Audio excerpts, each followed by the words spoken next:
leftover chicken, pansit habhab, real quick.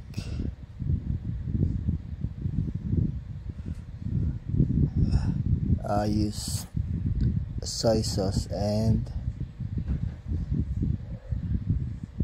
oyster sauce, maraming garlic,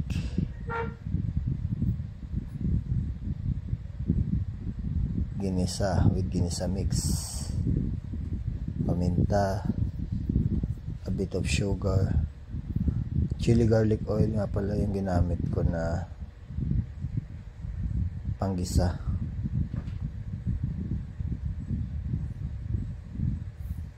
Huli talaga na ilalagay yung gulay para hindi siya malabog. And that's it.